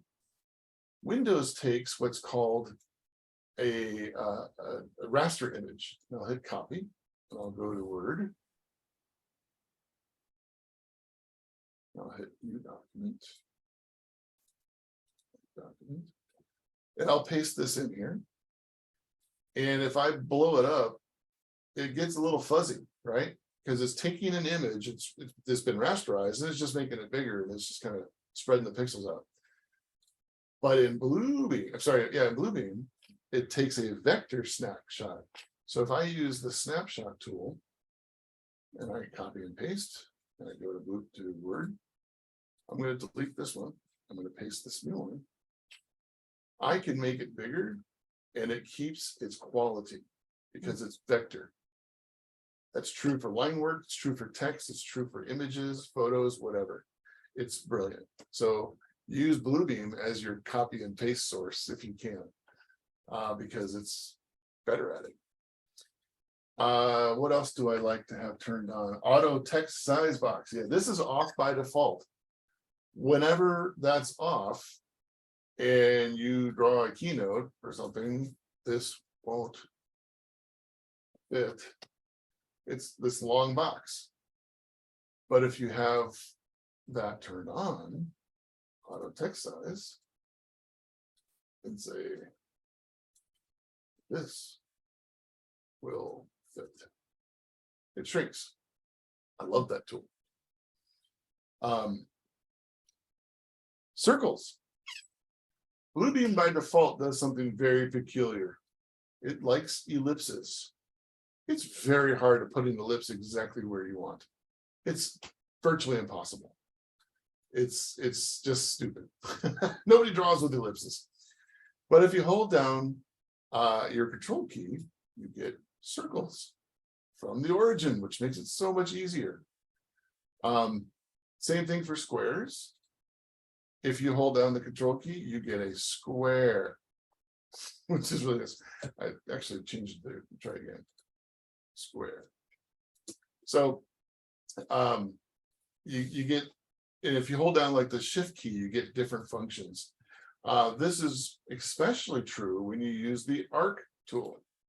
The arc by default is this really weird Bezier curve that I have never successfully used, not even a single time. And I've been using Bluebeam for over 20 years. Can't figure out how to use it. Doesn't make any sense to me. But the default behavior of the arc tool is stupid. But I can fix it. By holding down the key, I can do what's called a 3-point align. And I can make the arc go wherever I want it to go. It's a beautiful thing. I can control it with a great deal of control. I can make it bigger, smaller, narrower. I can make it, gradual. I can put it wherever I want. So using the command key, the control key, helps. The shift key does other special functions like this, but most of these tools have a special function or hidden function if you use those shift or control keys. It's just so much more powerful that way. I have been asking Bluebeam to change the default behavior of many of these tools, and I think I'm close to getting penetration with them. I've showed them videos of how this should work and why we think this way. Let's see. Text. So if I go to text and I make, this is my header. So I'm going to draw this big long text box and say, this is my header. It's a little underwhelming. So I have to go here and try to change the text, but how big can I make it? 72 is the biggest I can make it. And I can right click and say auto size. So that's the biggest I can make it, 72. Well, that's not great. But there's a workaround. If you go to your settings, you'll see right there, it says auto. If you click auto, it turns off the font scaler and makes it a relational scaler to the page size. I can make it as big as I want. Really handy if you're doing presentation graphics and you want something to be very pronounced, or if you're working on a big sheet of paper and you need a poster size, text, it'll do it. You just turn off the auto thing and then it'll tell you, look, it went up to 240 almost. You can't type in 240. It won't work. If I do 240, it just says, it freaks out. It says, nope. Biggest it gives me is 144, which is bigger than I thought. I thought 72 was the limit. So it's just really interesting that it if you use the auto function, you can scale it up to however big you want. And it's vector, so it always looks good. Okay. Now I want to show you something that I find really useful. We're all familiar with markup. We're familiar with, maybe reviewing a big document. And, I use Bluebeam I used to use Bluebeam for schoolwork.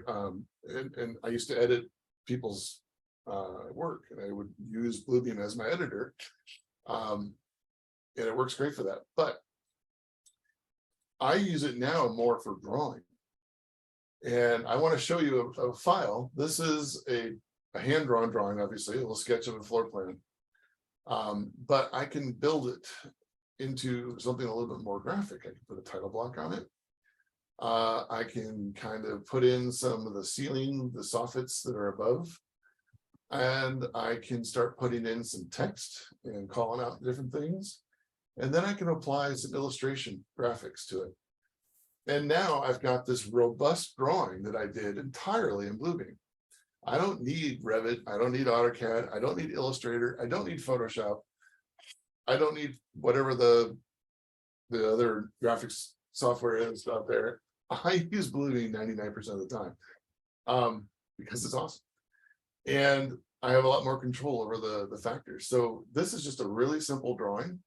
I used ellipses. These are grouped together. If I explode one, here it's ungroup.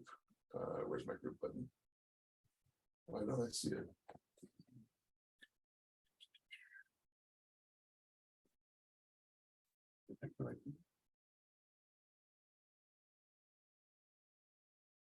Why don't I see ungroup? It's a mystery. Don't know why.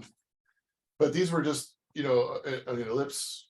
I actually used an ellipse once, so I lied earlier. I do use an ellipse occasionally for the feet, and then I put an ellipse for the blue for the body, and then I put a circle for the head, and then I grouped it all together, and voila, I've got a guy. I drew a circle. I drew a couple lines for plants. I made the circle green, and then I used the freestyle tool to dabble in some darker green. I kept my line work underneath. You can see the ink line work, but I drew over top of it like this little column. I just made it a little bit more orthogonal and highlighted it. I use, if you don't do this, let me show you another one. Let's turn off that and I'll do another thing. If you are working on something like this and you want to highlight the walls or anything really, I'm just going to do this quick thing real quick. And I'm just free eyeballing here. If I want to shade this, you could put in a fill. I'll just use blue, which is kind of heinous. It's very ugly and it doesn't really work well. You can dial it down by changing the opacity, but if you highlight it, even if it's 100% opacity, let's use a different color. Let's use orange. If I don't highlight it, I can't see anything behind it. But if I highlight it, it allows everything through it without changing. It changes the opacity without changing the color intensity, which is really cool. If I change the opacity here, it changes the intensity. So I can kind of replicate that effect, but the highlighter tool is a way better way of doing it. So I love the highlighter tool. I use it extensively, frequently, and often. So I highly recommend the highlighter tool. So that is an example of a drawing that I would do in Bluebeam. And I can do this faster than somebody can do it in any of the other software tools I told you about. So I have other examples like this, but I'll show you. And I wanted to show you sort of like a before and after kind of thing. I think, yeah. So let me make this a little bigger. Let's make this bigger. So these are just some ugly sketches, but I scanned them and I brought them into Bluebeam, and then I illustrated them. And now it's kind of a cool drawing. So you could take a real quick ugly sketch and convert it into artwork pretty easily. So here's a quick little support sketch, and then bam, it became a drawing. Here's a trench drain. Let's see, a little clip for a trench drain that I drew. Let's make this a bigger, smaller, excuse me. There it goes. And then I illustrated it in Bluebeam, and now it's a drawing that I would give to I did give to a contractor to fabricate. Here's a framing clip. This building had 50-year-old metal studs, and we were trying to, and they're all rusted out at the bottom. So where the rain band basically was the building, the stud was pretty much gone. And so I needed a structural detail to figure out how to fix this. When we pulled the plaster off, we had to repair all these metal studs. So the repair was done in Bluebeam. I'll open this one up so a little more detail. So the existing red iron stud was there and it's all rusted out. So we dropped in a new section of the stud, shot that into the concrete curb to the sill plate, and then screwed it into the existing stud. And so we sistered this thing up. And then I put straps on both sides, that's the blue, to integrate everything into the sill plate. But just by putting, simple text and some color and some leader lines and, putting a letterhead on there, it's a working drawing. This was an RFI response and it got built. I have a lot of templates that we've built as a company. I have a sketch form that has our logo and some other information on it. I use our letterhead that has our locations and our company, and I use this an awful lot for sketches. And then we've got more designy stuff. Paul, you might have been part of us when we did this. 30 by 42, design title blocks or whatever. Anyway, it's just helpful to have these things and just kind of bake them into the program. And the way I do it, I'm going to show you a quick video. Where is my interesting? Here it is. So if I go to, there we go. Okay. I'm going to make this a little bigger. So I will show you how I take a sketch, a hand-drawn sketch, into Bluebeam. Okay, here we're going to do a little tutorial on how to Can you hear the audio? sketch Yes. Okay, thank you. into Dropbox. So I have, I'll show you my screen. So I have a little sketch here, my sketch pad, or I could use, my little journal that I keep where I doodle and things into. I'm going to use this sketch right here for an example today. So I'm going to go into Dropbox, and I use Dropbox because it has a really fantastic tool called Scan Document. It works really well. So what I'm going to do is I'm going to pause this for just a minute. Microsoft has one called Office Lens.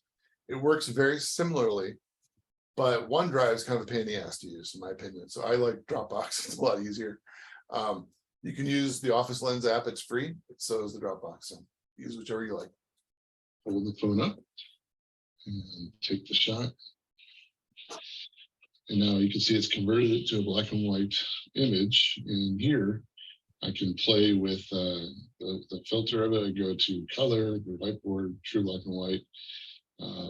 I can play with the contrast settings and do different things.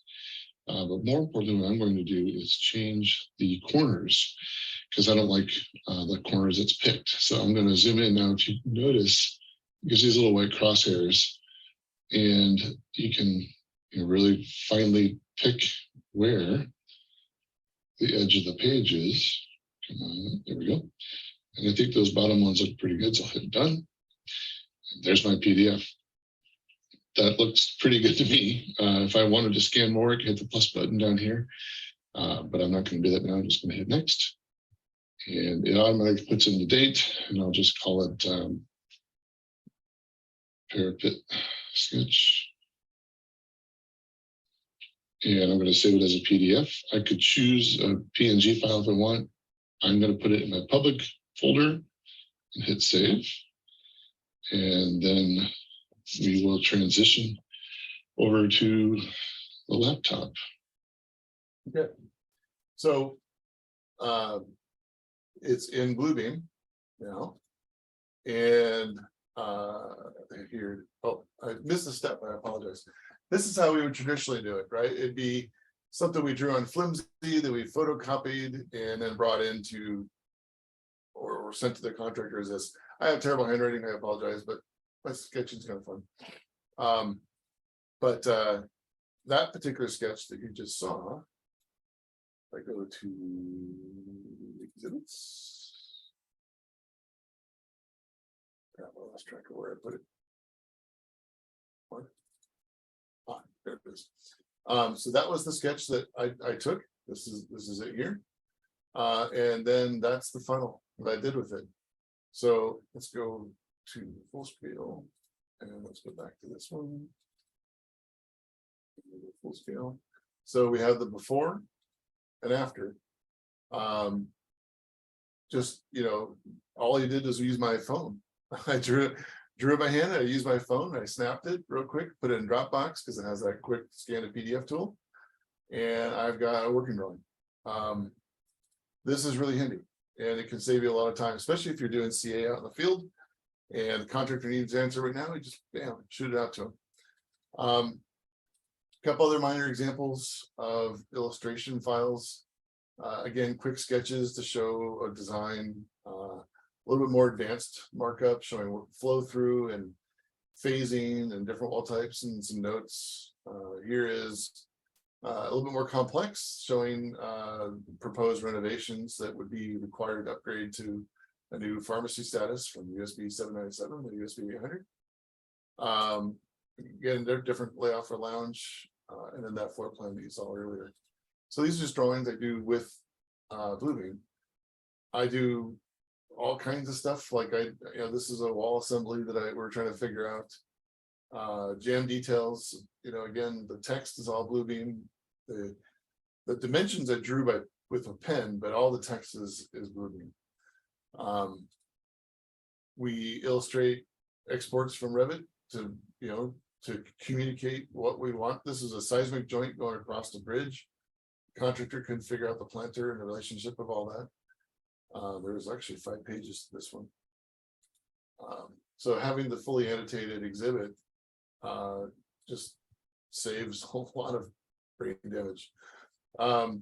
Here is a complex roof condition. I had a big seismic joint between 2 parapets and it wrapped around the building and I had a rough sketch of what I wanted to do. And then I put it into Bluebeam. And this one was just real simple. I just added some color using that highlighter tool and some text, and it really punched it up.